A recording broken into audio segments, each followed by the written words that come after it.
Hi friend, আজ বেতুয়াডারি বিশ্ব বাংলার সামনে এক মর্মান্তিক ঘটনা ঘটে। একটা ভিজিটে যাচ্ছিলাম, তখন দেখলাম ওখানে একটা ডাম্পারের সাথে টোটোর অ্যাক্সিডেন্ট হয়। অ্যাকচুয়ালি ডাম্পারটা এসে গ্যাসের ট্যাঙ্কি রাখা ছিল, একজন গ্যাসের ট্যাঙ্কি খালি করছিল, এক রিক্সাওয়ালা তার গ্যাসের ট্যাঙ্কির গাড়িতে মারে ডাম্পারটা। আর তারপর সেই গ্যাসের ট্যাঙ্কিগুলো ছুটে যেয়ে লাগে দুজনের। একজন বয়স্ক ভদ্রলোক ছিলেন, বয়স্ক বলতে খুব বয়স হবে না, আরেকজন মহিলা ছিলেন। দুজনের লাগে সজোরে, অনেকগুলো ট্যাঙ্কি ছুটে চলে যায় গাড়ির সাথে ধাক্কা লাগার পর।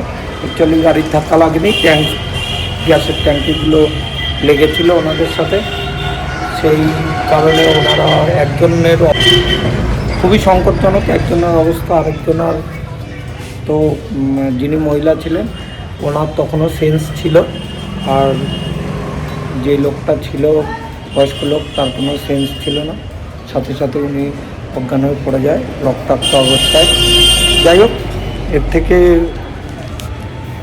একটা চোখের সামনে মর্মান্তিক ঘটনা ঘটে বেতুয়াডারি বিশ্ব বাংলা মোড়ের সামনে একদম।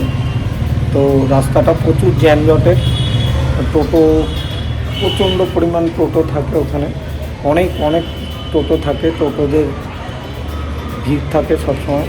আরও বড় দুর্ঘটনা ঘটনা ঘটেছে, আনসার্টেন একটা ঘটনা ঘটেছে ওখানে। তো এর থেকে মনে হয় মানুষের কখন কোথায় কী হয়ে যায় কেউ বলতে পারে না। যতদিন মানুষ বেঁচে থাকে ততদিনই ভাবে এই করব, ওই করব, সেই করব। হয়তো তারাও অনেক কিছু ভেবে রেখেছিল যে বিভিন্ন কিছু করব, আরও কিছু প্ল্যান করা ছিল। তো মানুষ একটুখানি সময়ের ব্যবধানেই মানুষ চলে যায়, তার সমস্ত কিছুই অসম্পূর্ণ থেকে যায়। তো ওই জন্য যতটুকু মনে হয় যে যতটুকু বাঁচার একদম ফ্রিলি যা মন চায় সেটা করা উচিত।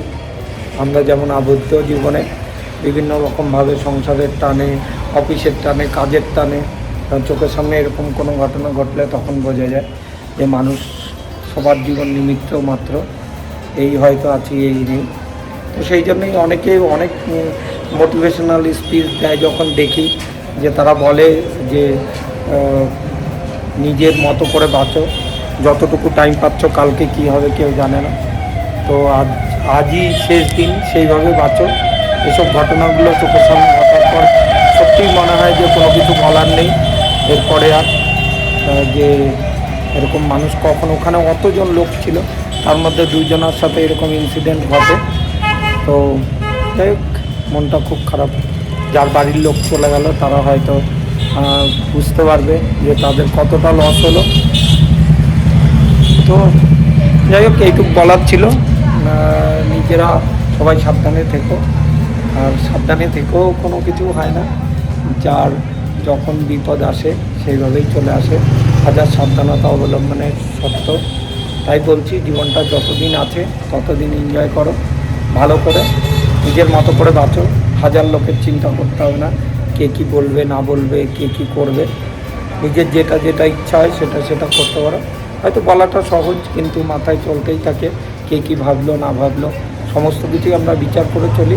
এই চলতে চলতে সবাই একদিন চলে যাই সবার অগোচরেই। তো তখন আর কিছুদিন পর সবাই ভুলেও যায়। তো ওই জন্য নিজের মতো করেই বাঁচা ভালো, এটুকু বলতে পারি। তো চলো টাটা, আজকে আর বেশি কিছু বললাম না, কারণ ঘটনাটা চোখের সামনেই ঘটেছে, তোমাদের সাথে শেয়ার করলাম। দেখো তোমরা।